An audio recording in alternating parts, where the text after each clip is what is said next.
కాదు 5 రోజులైంది.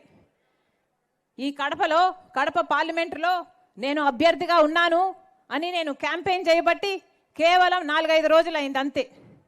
ఈ 4-5 రోజులు మేము క్యాంపెయిన్ చేశామో లేదో ఈరోజు వైసీపీ అవినాష్ రెడ్డి ఎంపీగా అభ్యర్థిగా ఉండబోడు అని క్యాండిడేట్ను మారుస్తున్నాము అన్నట్టుగా వార్తలు వస్తున్నాయి.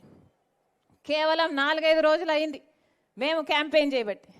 ఇప్పటికే అవినాష్ రెడ్డిని మార్చాలి అన్న ఆలోచనలో వైసీపీ జగన్మోహన్ రెడ్డి గారు ఉన్నారు అంటే ఒకటే అడుగుతున్నాం, అంటే అవినాష్ రెడ్డి హత్య చేశాడు అని మీరు ఒప్పుకుంటున్నట్ట? సిబిఐ చెప్తున్నది నిజము అని మీరు ఒప్పుకుంటున్నట్ట? అందుకే అవినాష్ రెడ్డిని అభ్యర్థిగా మారుస్తున్నారా?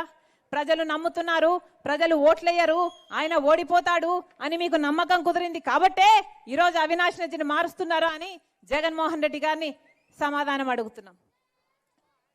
క్యాండిడేట్ ఎవరైనా, క్యాండిడేట్ అవినాష్ రెడ్డి అయినా వైసీపీ క్యాండిడేట్ ఇంకా ఎవరైనా కూడా జగన్మోహన్ రెడ్డి గారు సమాధానం చెప్పాలి.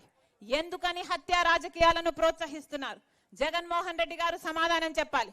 వివేకానంద రెడ్డి గారు ఏడు గొడ్డలి పోట్లకు బలైపోతే ఎందుకని సాక్షి